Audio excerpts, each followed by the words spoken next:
इस खबर पर आपको और अपडेट दूंगा, लेकिन फिलहाल जिस बस पॉलिटिक्स का मैं जिक्र कर रहा था उस पर बड़ा घमासान मचा हुआ है। हमारे साथ उत्तर प्रदेश के डिप्टी सीएम दिनेश शर्मा जी जुड़ गए हैं। सर, बहुत स्वागत है आपका। और राजस्थान के ट्रांसपोर्ट मिनिस्टर प्रताप सिंह खाचरियावास भी हमारे साथ हैं, आपका भी बहुत स्वागत है।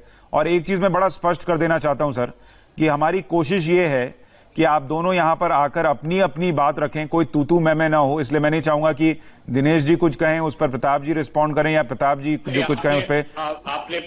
आपने सुशांत जी पहले आपने हमसे कहा था कि 1 to 1 करेंगे। जी सर, मैं आपसे ही सवाल पूछूंगा सर। पायलट जी के साथ में होगा। जी, मैं आपसे ही सवाल करूंगा सर। आपको प्रताप जी से और आपको उनको बोलने की जरूरत नहीं है। सचिन पायलट जी को कहा था आपने। मैं प्रताप जी, आदरणीय प्रताप जी को आपने क्यों दिया? आपने सचिन जी के कहा था आपने। जी सचिन जी किसी कार्यक्रम की वजह से नहीं आए हैं, ट्रांसपोर्ट मिनिस्टर हैं प्रताप जी, वो आए हैं। मैं दिनेश जी पहले आपसे ही समझ रहा हूं कि ये जो बसेस का किराया देने की बात हुई वो क्यों हुई, कैसे हुई सर? उसमें वो उनका तर्क ये है राजस्थान सरकार का कि आपने बार बार कहा कि आप कितना बकाया है वो बता दीजिए, इसलिए वो चिट्ठी भेजकर उन्होंने पैसा मांगा। देखिए, मैं इस बारे में कहना चाहूंगा कि अप्रैल में जब हमारे उत्तर प्रदेश के बच्चे जो कोटा में पढ़ने के लिए जाते हैं, कोचिंग के लिए, और काफी बड़ी फीस देते हैं, वहां पर ₹1,00,000 का जो बर्निंग है वो राजस्थान सरकार को होता है। ऐसे समय जब बच्चे वहां पर गए और उनको लगा कि उनको खाने की दिक्कत है या और तमाम प्रकार की दिक्कतें हैं, तो उन्होंने सीधे उत्तर प्रदेश सरकार से संपर्क किया कि आप मुझे राजस्थान से लेके अपने घरों पर पहुंचा दें। उत्तर प्रदेश के माननीय मुख्यमंत्री जी ने राजस्थान के माननीय मुख्यमंत्री जी से बात की और उनसे आग्रह किया कि हम उत्तर प्रदेश के बच्चों को यहाँ पर लाना चाहते हैं, आप उनको लाने की सुविधा दें। तो उन्होंने कहा कि आप अपनी बसें भेज दीजिए और ये बच्चे यहाँ पर आ जाएंगे। उत्तर प्रदेश सरकार ने 500, जब उसकी सूची का आदान प्रदान हुआ कि कितने बच्चे आने हैं, तो वहां 560 बसों का ब्यौरा आया कि 10,000 बसों के आसपास रहेंगे और 560 बसों की जरूरत है। उत्तर प्रदेश सरकार ने 560 बसें भेज दी। जब बसें वहां पर पहुंची तो पता चला कि 2,000 बच्चे और हैं और वो बिलख रहे थे कि इनको उत्तर प्रदेश जाना है। तो सरकार ने आगे के परिवहन विभाग के अधिकारियों, उत्तर प्रदेश के राजस्थान के परिवहन विभाग के अधिकारियों से आग्रह किया कि हमें जो बाकी 98 बसों की जरूरत है वो आप दे दें, क्योंकि हमारे पास में 10,000 के हिसाब से हमने जो सूची आपने दी तो उतने हमने भेजे हैं। तो राजस्थान के अधिकारियों के द्वारा जो हमारे उत्तर प्रदेश के अधिकारियों से कहा गया कि हम बसें तो दे देंगे, लेकिन ये पेमेंट बेसिस पे होंगी और आप जब लिखित आग्रह करेंगे तब आपको हम बसों को देंगे। कहने पर जो राजस्थान के अधिकारी हमारे उत्तर प्रदेश के अधिकारियों से जब लिखित उन्होंने पत्र मांगा तो उत्तर प्रदेश के अधिकारियों ने लिखित पत्र उनको आगे भेज दिया कि आप जो भी हमें बसें देंगे हम उनका भुगतान कर देंगे। उसके बाद बसें आती हैं और बसें आने के बाद में उत्तर प्रदेश में जो बसें आना चाहिए था, राजस्थान सरकार ने जो 98 बसें दी और बाद में इस बात की माननीय अशोक गहलोत जी ने प्रशंसा भी करी कि उत्तर प्रदेश के मुख्यमंत्री ने एक अच्छा काम किया है। हमारे बच्चे यहाँ पर आ गए, लेकिन उसके बाद हमें मिलता है 19 लाख रुपए का कि आप डीजल, जो गाड़ियां आई थी उसमें डीजल डलाया गया, उसके जो बच्चों को ले जाने के लिए उसके पैसे चाहिए। 19 लाख का भुगतान तत्काल कर दिया गया। उसके बाद दूसरा भुगतान आता है 36,36,664 रुपए का कि आप उसका भुगतान कर दें। भुगतान करने के बाद जब आया तो हमारे यहाँ के अधिकारियों ने उस समय उससे भुगतान में विलंब हुआ, तो उसके बाद उनके वहां से लेटर आया कि हमारे जो उनके अधिकारी उन्होंने राजस्थान के अधिकारी हमारे उत्तर प्रदेश के अधिकारी को रिमाइंडर भेजा। रिमाइंडर स्पष्ट रूप में लिखा कि आपने अभी तक भुगतान किया है, उसका तत्काल भुगतान करें। ये रिमाइंडर कितनी तारीख को आया था सर? उन्होंने लिख के अपना रिमाइंडर भेजा। रिमाइंडर ये आपका 8 को आया और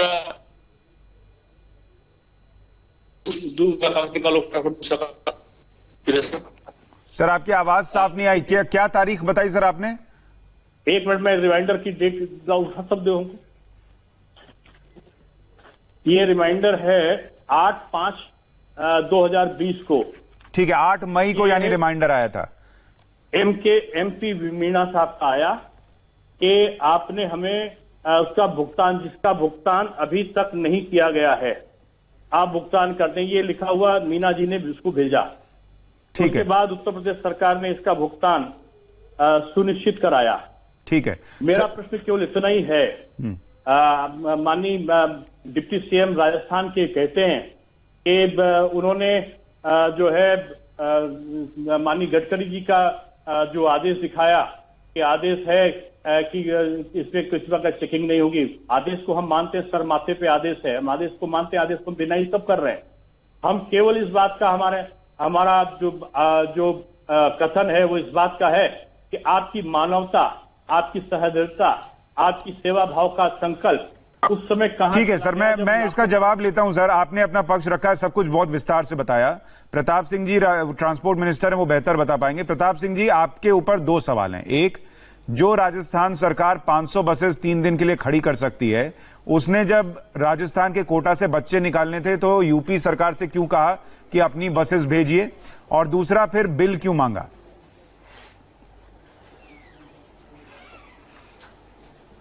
देखिए सुशांत जी, एक बात सुन लीजिए आप कि राजस्थान में बच्चों का मामला, जो स्टूडेंट है कोटा में, सभी जगह के स्टूडेंट राजस्थान के कोटा में स्टडी करते हैं। उस वक्त उत्तर प्रदेश के रहने वाले स्टूडेंट और जो बिहार के स्टूडेंट, मध्य प्रदेश के स्टूडेंट और देश के जहां के भी स्टूडेंट हैं जो कोटा में रहते हैं, उनकी तरफ से सभी जगह से लगातार ये डिमांड उठ रही थी। स्टूडेंट बार बार ये कह रहे थे कि हमें हमारे राज्यों में जाना है, और काफी इनके मदर फादर अपनी अपनी गाड़ियों से आकर उनको ले गए थे। इसी दौरान उत्तर प्रदेश सरकार और राजस्थान सरकार में बात हुई। उत्तर प्रदेश सरकार ने इच्छा व्यक्त की कि हम हमारे स्टूडेंट को हमारे खर्चे पर यहां से लेकर जाएंगे। उत्तर प्रदेश की सरकार अपने बच्चों को लेने के लिए, उत्तर प्रदेश के बच्चों को लेने के लिए अपनी बसें लेकर आती है। 18 अप्रैल को ये जो लेटर मैं आपको दिखा रहा हूं, 18 अप्रैल का ये लेटर है। उत्तर प्रदेश राज्य परिवहन निगम के एमडी डॉक्टर राजशेखर एक लेटर लिखते हैं और उस लेटर में ये रिक्वेस्ट करते हैं कि हमारी बसें जो आपके वहां पर झांसी से कोटा पहुंची है, भेजी गई 100 बसें, आगरा से कोटा भेजी हुई 150 बसें, आगरा से कोटा भेजी हुई 50 बसें, झांसी से कोटा भेजी हुई 20 बसें, इन बसों में आप भेजी जा रही, उनमें डीजल आप अपने वहां से डलवा दीजिए, हम इनका पेमेंट बाद में कर देंगे। वो जब ये करते हैं उसके बाद डीजल के पेमेंट के बाद हम वहां पे उनमें डीजल डलवा देता है कौन? राजस्थान राज्य पथ परिवहन निगम। जैसे इनके यहां निगम है वैसे हमारे यहां है। उसके बाद कोई क्वेरी नहीं होती है। उसके बाद 27 अप्रैल को और उस दौरान जब इनको बसें चाहिए होती है, 90 से 100 बसों के बीच में डिमांड करते हैं, वो बसें भी राजस्थान सरकार उपलब्ध करवा देती है। उसके बाद 18 अप्रैल के बाद 27 अप्रैल को एक लेटर फिर आता है डॉक्टर राजशेखर जी का। ये लेटर ये रहा, इससे पहले हम कोई लेटर नहीं देते हैं। उसमें वो लिखते हैं कि कोविड-19 संक्रमण के दृष्टिगत राजस्थान राज्य सड़क परिवहन निगम द्वारा कोटा से आगरा भेजे जाने वाली आपातकालीन बेसाओं के संबंध में कि आपने जो हमको डीजल डलवाया और जो हमको बसें दी, उसमें आप अपना बिल हमको भेज दीजिए जो डीजल का था। उसके ऊपर ये बिल भेज देते हैं और उस बिल का वो पेमेंट कर देते हैं। 36 लाख रुपए का बिल भेजा जाता है, 19 लाख रुपए का पेमेंट हो जाता है। ये दोनों निगमों में डीजल के लेन देन को लेकर बातचीत होती है। यहां मामला चल रहा है मजदूरों का। मजदूरों को लेकर राजस्थान की सरकार श्रमिक बस सेवा शुरू कर चुकी है। 2 करोड़ 6 लाख रुपए खर्च करके फ्री में उत्तर प्रदेश के मजदूरों को हाथरस और आगरा हमने पहुंचाया। कोई एक पैसा लिया नहीं। श्रमिक बस सेवा आज भी चल रही है। रोजाना मजदूरों को हम यहां से मध्य प्रदेश, बिहार, उत्तर प्रदेश और पूरे देश में ट्रेनों से। अभी आपने सुना दिनेश शर्मा जी यही कह रहे थे। जो स्टूडेंट का मामला आया, सुशांत जी मैं बोल लूं उसके बाद बोल लेना। सर देखिए, अगर आप भी इतनी देर बोलेंगे, वो भी इतनी देर बोलेंगे, कोई सवाल जवाब ही नहीं हो पाएगा। आपको पूरा मौका दिया सर आपकी बात रखने का। प्रॉब्लम यह है सुशांत जी आपके साथ कि आप बीच में लगातार जब वो बोल रहे थे डिप्टी सर, अभी आप 5 मिनट से बोल रहे हैं। आप 5 मिनट से बोल रहे हैं। आपको ये नहीं, आप पूरी बात तो सुनेंगे ना। वो भारतीय जनता पार्टी की पैरवी वो कर लेंगे, आप पैरवी मत कीजिए। अरे कोई पैरवी नहीं सर, ये फिर आपकी भाई सब बातचीत शुरू हो गई। भारतीय जनता पार्टी की पैरवी। आपने कुछ कहा, उस पर सवाल बनेगा तो पूछा जाएगा। करता हूं क्योंकि आपके प्रॉब्लम है। नहीं, कोई प्रॉब्लम नहीं है सर, आपको पूरा मौका दिया। आपकी प्रॉब्लम ये है, आप जितनी देर बोले, 1 घंटे का कार्यक्रम सिर्फ आपके बोलने के लिए, प्रवचन के लिए थोड़ी होगा सर। आपने कुछ बोला है, उस पर सवाल बनेगा, वो पूछा जाएगा। आपको कहता हूं, आपसे कह रहा हूं, आप मेरे सवाल को सुन लीजिए सर। कुछ नया लेके आइए। कांग्रेस पार्टी के पास जवाब नहीं होता तो आप लोग यही करते हैं। सर कुछ नया लेके आइए। मैं ये कह रहा हूं सर, मेरा सवाल आपसे ये है, 1 मिनट, मेरा सवाल सुन लीजिए। 4 तारीख को सदस्य बनकर, अरे सर फिर कुछ नया लाइए ना, ये सब पुराना हो गया। नहीं है 4 मई को, मैं कह रहा हूं 4 मई को सोनिया गांधी ने कहा कि हम मजदूरों का सारा पैसा दे देंगे, खर्च उठा लेंगे। छात्रों का खर्च उठाने के लिए आप क्यों नहीं तैयार हुए? 8 मई को अभी दिनेश जी कह रहे हैं, आपने रिमाइंडर मैसेज भेजा कि हमको पैसा भेज दीजिए। आवाज उठाता आप तो अरे भाई, मैं आपसे कुछ पूछ रहा हूं, आप सुनेंगे या नहीं सुनेंगे? मैं आपसे पूछ रहा हूं, 4 मई को सोनिया गांधी ने कहा हम सारा खर्च उठाने को तैयार हैं। आप जब पार्टी बन गए तो आपसे क्या सुनना? फिर वही बात, आप यहां किस लिए आए थे? सवालों का जवाब ही देने आए थे ना सर, कि आप 1 घंटा प्रवचन देंगे और कोई आपसे कुछ पूछेगा नहीं। अभी जो सवाल आपसे बन रहा पूछूंगा, जो तय करेंगे वही बोला जाएगा। नहीं, आपको जो बोलना है बोलिए, लेकिन आप जो बोलेंगे वो मैं नहीं पूछूंगा ना सर। मैं आपसे पूछ रहा हूं, जब 4 तारीख को सोनिया गांधी ने कहा कि हम सारा खर्च उठाने को तैयार हैं मजदूरों का, तो 8 तारीख को रिमाइंडर मैसेज पैसे के लिए क्यों भेजा गया, ये पूछ रहा हूं। तब आप मानवीयता के आधार पर तब भी कह देते कि हम अपने खर्चे पर हमने भेजा है, नहीं चाहिए पैसा, रखिए। जो रिमाइंडर मैसेज भेजा गया, एक तो आप वो मुझे कागज दिखा दीजिए। अभी दिनेश जी कह रहे हैं, अप्रैल का है ना, दिनेश जी वो कागज दिखा सकते हैं आप? 8 मई का डॉक्यूमेंट दिखा रहा हूं। आप जो 8 मई का दिनेश जी कह रहे थे, वो कागज दिखा दीजिए। आप मुझे कौन सा रिमाइंडर है, कागज दिखा दीजिए आप। मैं आपको डॉक्यूमेंट दिखा रहा हूं उत्तर प्रदेश सरकार के। दिनेश जी, अगर आप मुझे सुन पा रहे हो, दिखाएंगे ना? जी 8 मई का कागज आप कह रहे थे, देखिए वो 8 मई का कागज दिखा रहे हैं जिसमें रिमाइंडर है, वो कह रहे हैं 27 अप्रैल को दिखा दीजिए, वो भी दिखा दीजिए। अरे वो दिखा रहे हैं सर, स्क्रीन पर दिखा रहे हैं। आप हमें बिल भेज दीजिए, मैं आपको दिखा रहा हूं। ये दिनेश जी वो दिखा रहे हैं 8 मई का रिमाइंडर। उत्तर प्रदेश की सरकार में राज्य परिवहन निगम, उत्तर प्रदेश परिवहन निगम ने ये भेजा है और वो कह रहे हैं आप अपना ब्यौरा भेज दीजिए। ये मैं आपको डॉक्यूमेंट दिखा रहा हूं। ये उत्तर प्रदेश की सरकार ने बिल मांगे हैं, उत्तर प्रदेश परिवहन निगम ने। हमारे दिनेश जी, उनका ये कहना है आप ही बार बार पैसा मांग रहे थे, इसलिए उन्होंने पैसे मांगने की बात कही। ये इस छात्रों बोलना बंद करेंगे तो मैं जरूर से बोलूंगा।